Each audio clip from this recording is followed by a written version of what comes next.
IVC, Dale Gatefold 33 here to do a show and tell video. In this video I'll be talking about the artist Matt Berry. So Matt Berry is probably got two careers running. So he is an actor, comedian, writer for TV and film, mainly TV, and also he is a musician, a key musician, and has produced 8 studio albums. So I will be talking or showing his studio albums in this video, but I thought I'd start by giving a bit of kind of wider background for those people who might not be familiar with him. So he's English, from sort of London area, I think, judging by his voice. He's appeared in a number of comedy series from the sort of early 2000s onwards, mid 2000s, early 2000s. So he started in The Mighty Boosh, appearing in The Mighty Boosh, which was a UK TV series. Moved on to co-creating something called Snuffbox, and I'm not familiar with those two so much. He then appeared in a series called The IT Crowd, where he played the sort of rather pompous, self-opinionated boss who thought that everyone fancied him. Then he co-created a series called Toast of London. He won a BAFTA award for that series, and he also appeared in it. And then more recently, last year, he made a series called Year of the Rabbit, where he was the main character, Rabbit, in that, which was a Victorian police comedy drama set in Victorian times in London. And then also sort of running in parallel with that, the last couple of years, he's appeared as a vampire, Lazarus, I think it is, in a comedy series that's I think primarily aired in the US, and also the UK. What We Do in the Shadows, it's called. It's kind of set in Staten Island, New York. So he starred in that. So that's his sort of TV background. He tends to play in well, the ones I've seen, a similar sort of character. He plays sort of larger than life, boisterous, bawdy, arrogant people who are maybe not self-aware, think that they are, right, and he tends to have a very sort of luxurious, smooth voice. He does a lot of voiceover in commercials. So I think he is the voice of, you are so money supermarket, I think, is Matt Berry. And so yeah, so I sort of think of his voice as he is the modern day Tom Baker, for people who are familiar with Tom Baker and his voiceovers. So that's his TV career, which I think is probably his primary career. And his music career has run alongside that, although I think he was a musician before he was anything to do with acting. So to talk about his music, I did find an article where he cited 10 albums that changed his life. So I thought I would sort of list those. List a couple of them, or a few of them, because I think that's quite important into his music. So he lists 10 albums that changed his life: Tubular Bells, Oxygen, Lionheart by Kate Bush, Beach House Teen Dream, Jesus Christ Superstar album, Doors self-titled, Roxy Music For Your Pleasure, Tubular Army Replicas, Eric Satie, Fleet Foxes. And particularly the first two, Tubular Bells by Mike Oldfield and Oxygen by Jean-Michel Jarre. So again, I've listened to a podcast interview with him where he does cite, certainly, Jean-Michel Jarre, I think, was the first concert he went to when he was sort of 14 years old, and that got him interested in music. And so similarly with Mike Oldfield, the fact that someone could create very textured, detailed music but do everything themselves, and so I think that's what he set out to do, was to be, if you like, on a similar concept to Mike Oldfield, where he plays all of the music and instruments, or most of it, himself, and that'll come out when I talk about his albums. So I think therefore his music, which I'll get onto in a minute, it's kind of influenced by all of that. So I think his style of music is influenced by the kind of Jean-Michel Jarre, Mike Oldfield, the way he approaches his music, and then with his comedy, acting, writing background, I think the lyrics in his songs, they tend to have that tongue-in-cheek, whimsical, light-hearted, or well, no, in fact, they're quite dark, comedic, because some of these are very dark. But it always feels like, for me, because I know his TV work, that there's sort of some tongue-in-cheek attitude to it. So I've written a few words down, which is like tongue-in-cheek, playful. But the style he tends to do is, citing his influences, proggy, folky, psyche, jazzy type music. But I think he's, again, I've listened to a couple of podcast interviews with him where he talks about his background and his approach to music. He genuinely is a lover of music, and that's where it comes from. I think music is his first love. Oh, don't quote the song. And acting came along several years after that, but acting seems to be what he's more famous for. Right. Enough of that waffle, and I can put my notes down now, I think. I'll move on to the albums. So his first sort of proper release is this album, Opium, and it's as I say, it's a mix of sort of proggy, psyche, well, not very psyche, proggy rock, pop in it, but it's got that dramatic. I mean, it's got a lot of spoken word. It's almost like a comedy. Well, you could say a concept album.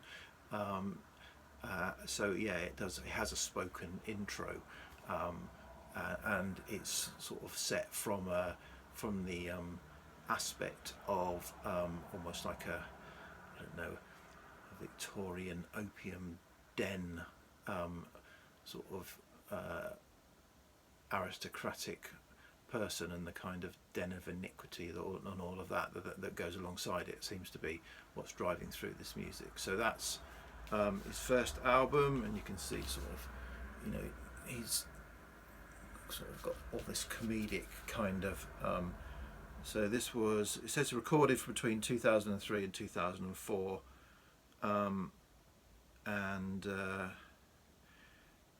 so yeah, just an example of, so there are some guest artists on there, but it says all acoustic and electric pianos, synthesizers, organs, acoustic, electric and bass guitars, drums and percussion, lead and backing vocals, Matt Berry. So he does a lot of the work. So that's his first album. Then his next two albums were more psyche folky, so and with again but sort of concept or themed. So the first, which is the only one I don't have on vinyl, which I do have on CD, is Witch Hazel. So you can see, I mean, just by the name Witch Hazel, and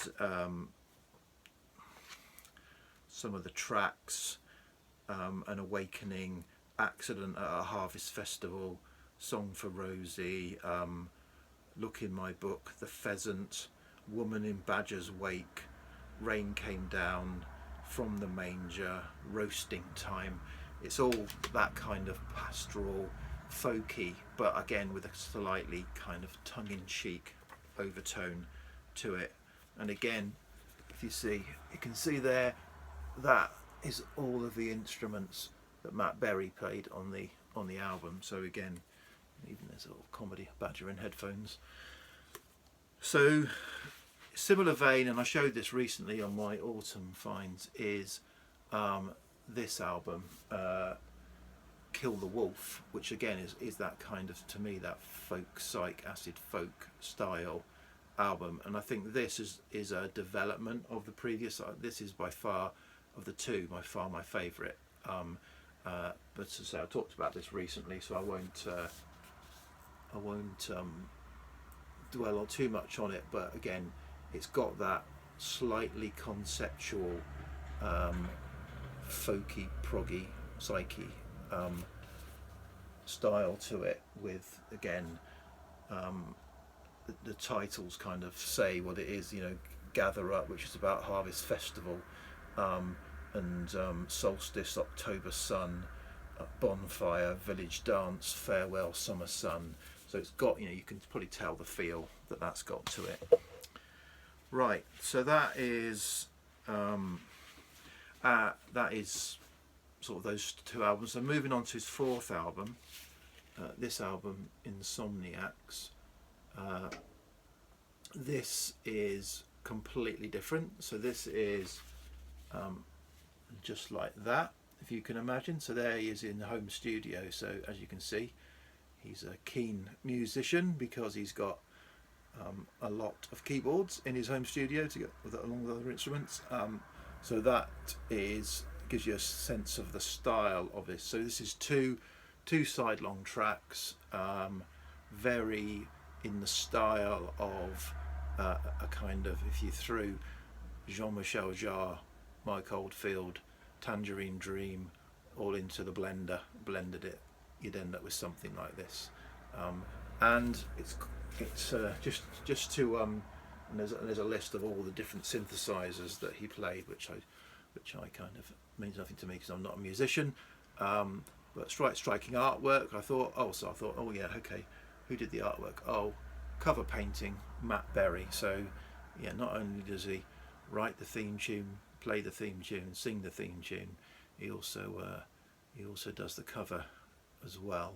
So yeah, so the podcast I listened to him, which was actually around his next album, but he did explain that he does actually suffer from insomnia and has suffered for a number of years for insomnia, and this album was written and conceived before some of the other albums, but he didn't put it out because Acid Jazz. So all of his records are on the Acid Jazz label, which is a London label more known for its kind of jazz, soul, funk releases. But yeah, Acid Jazz didn't put this out because they thought, well, you're not well enough known yet to be going for a two-side instrumental album.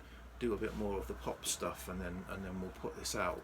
But I think, again, what he said in the interview was that this, and in fact, you know, several of his albums, he suffered from insomnia, and rather than you know, get up, wander around the house, binge on you know, series box sets while he couldn't sleep, what he did is he went into the studio and he recorded a lot of this material whilst, you know, during the night, during the wee small hours, to you know, to get something out of his insomnia. I think he put it that he wanted to kind of like challenge his insomnia and not let it rule his life, but to use it to you know, to do something constructive with it whilst he was suffering from it. So that's Insomnia. Next, again on the same theme, because it's called The Small Hours, which are those hours between, you know, 4 o'clock. Oh dear, hang on, I've got Amazon arriving at the door again. Hang on just a sec. It always seems to happen on a Friday when I do a show and tell video that I get an Amazon delivery. Nothing exciting, it's some cat food if you're interested. No records, no CDs, no books. So just run down the stairs, run back upstairs, get my breath back.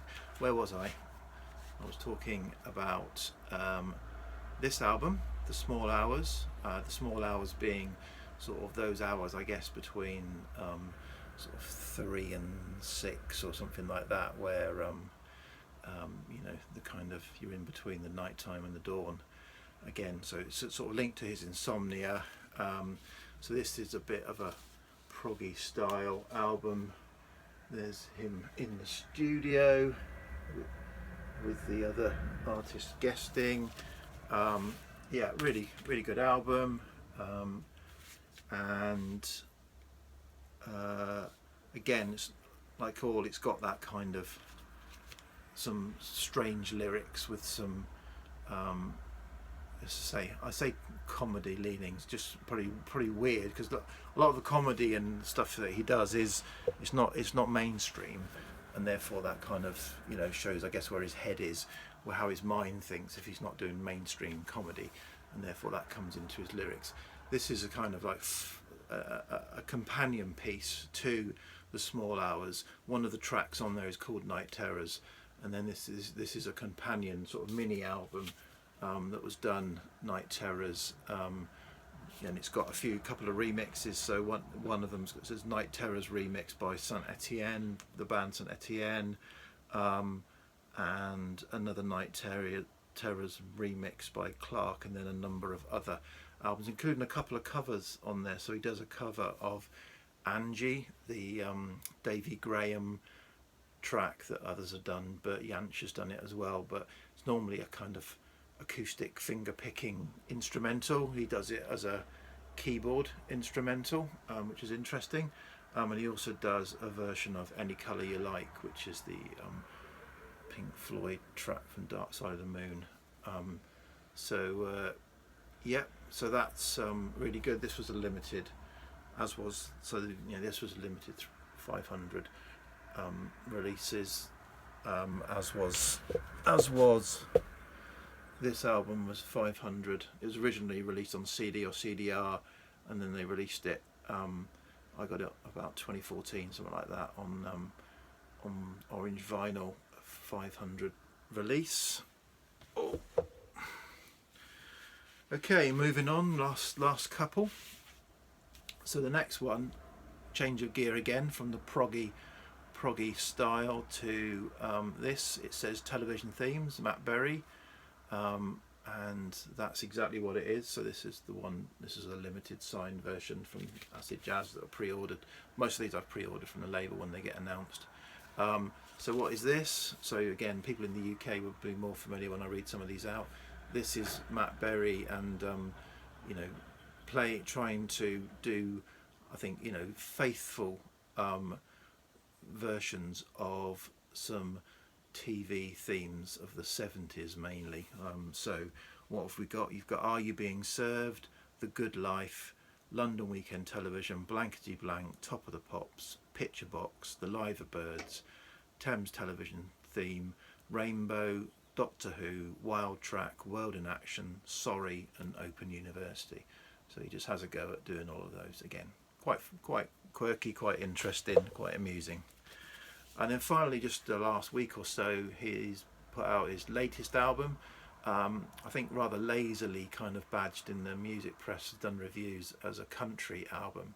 So effectively, seems just like, to me, it's another Matt Berry, good Matt Berry pop rock album, except that he has got a guest who guests on quite a few of the tracks. BJ Cole, who's a sort of reasonably famous pedal steel good sort of session musician, and so having a pedal steel going through some of these, I think people have said, oh, it's a country album, but it doesn't feel country to me. It's just got some pedal steel slide guitar going on in it. But yeah, this is his latest album, Phantom Birds, and yes, I think this is more conventional, but still a good album to me. I really enjoy it. This is again sort of the direct from the label version. So that's it. Yeah. So with an Amazon interlude, but a showcase of Matt Berry, and yeah, recommend you check him out. As I say, all of the albums are a little bit different, but they're all quite the same. Yeah, they're available on Spotify. A lot of them are anyway. So give them a listen. Cheers. Bye.